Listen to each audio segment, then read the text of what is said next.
ನಮಸ್ಕಾರ ಎಲ್ರಿಗೂ. Welcome back to fashion and recipe Kannada vlog ಚಾನಲ್ಗೆ.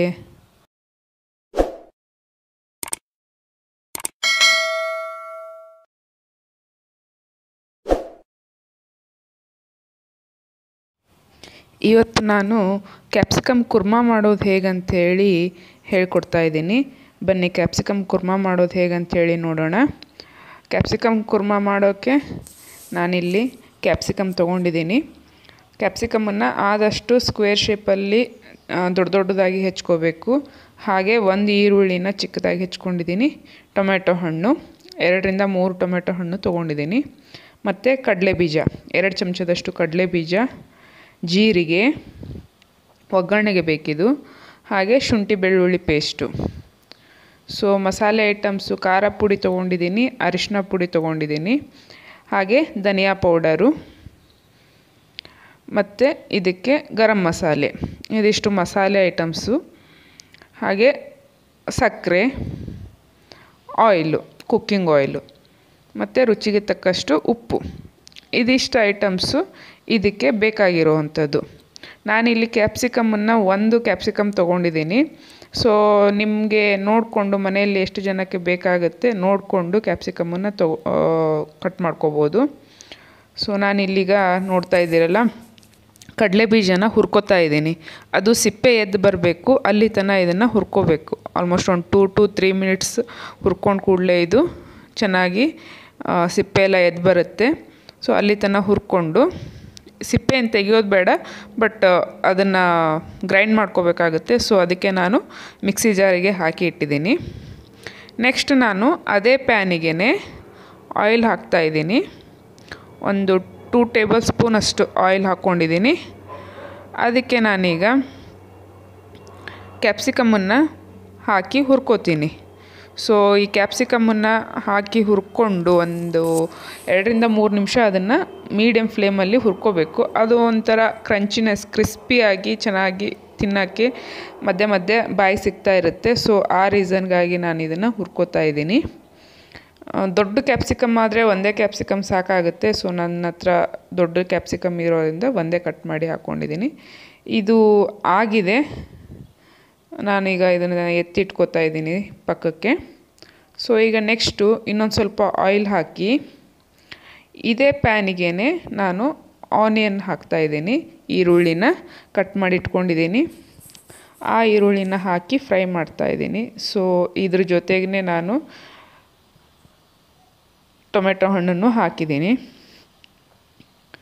ಇವೆರಡು ಚೆನ್ನಾಗಿ ಫ್ರೈ ಆಗಿಂದ ಇದಕ್ಕೆ ಶುಂಠಿ ಬೆಳ್ಳುಳ್ಳಿ ಪೇಸ್ಟ್ ಹಾಕ್ಕೋತಾ ಇದ್ದೀನಿ.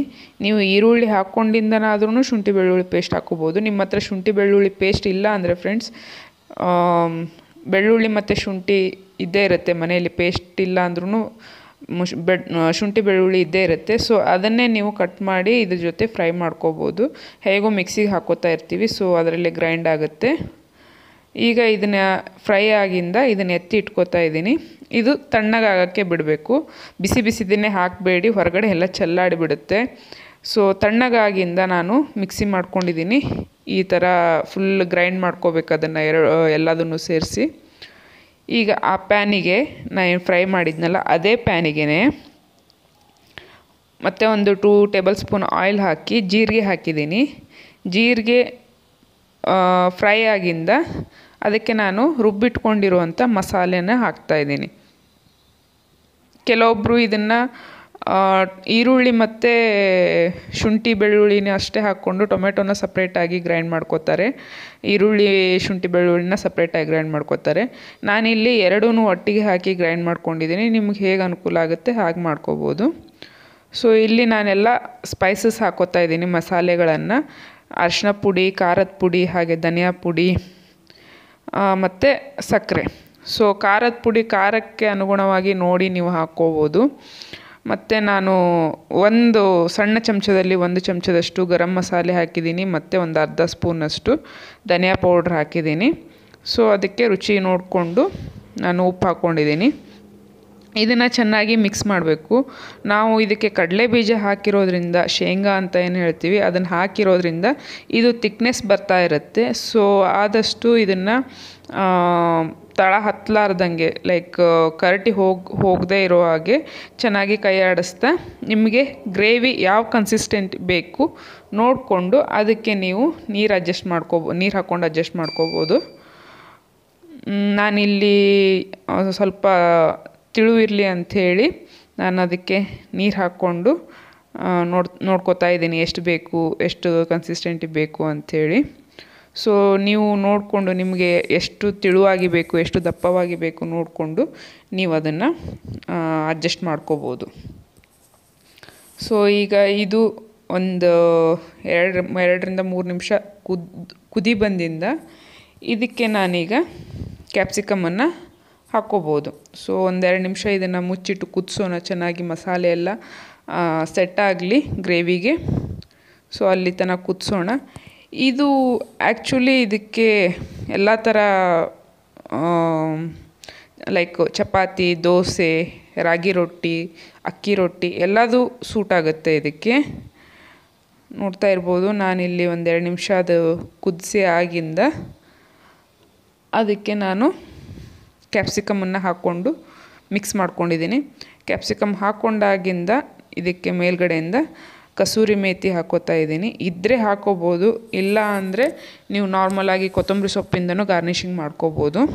ನಾನಿಲ್ಲಿ ಕಸೂರಿ ಮೇಥಿ ಹಾಕ್ಕೊಂಡು ಗಾರ್ನಿಷಿಂಗ್ ಮಾಡಿಕೊಂಡು ಇದನ್ನು ರೆಡಿ ಮಾಡಿದೆ. ಸೊ ಇದು ಈಗ ಒಂದು ಸ್ವಲ್ಪ ಹೊತ್ತು ಮುಚ್ಚಿ ಕುದಿಸೋಣ. ಅಂದರೆ ಕ್ಯಾಪ್ಸಿಕಮ್ ಎಲ್ಲ ಚೆನ್ನಾಗಿ ಗ್ರೇವಿ ಎಲ್ಲ ಅದಕ್ಕೆ ಸರಿಯಾಗಿ ಹೊಂದ್ಕೊಳ್ಳಿ ಅಂಥೇಳಿ. ಸೊ ಈಗ ಕ್ಯಾಪ್ಸಿಕಮ್ ಗ್ರೇವಿ ರೆಡಿಯಾಗಿದೆ ಫ್ರೆಂಡ್ಸ್.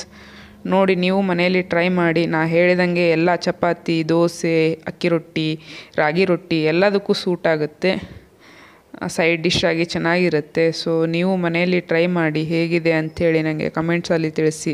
ಇವತ್ತು ಹೋಗಿ ಬರ್ತೀನಿ, ಇನ್ನೊಂದು ವೀಡಿಯೋದಲ್ಲಿ ಸಿಗ್ತೀನಿ.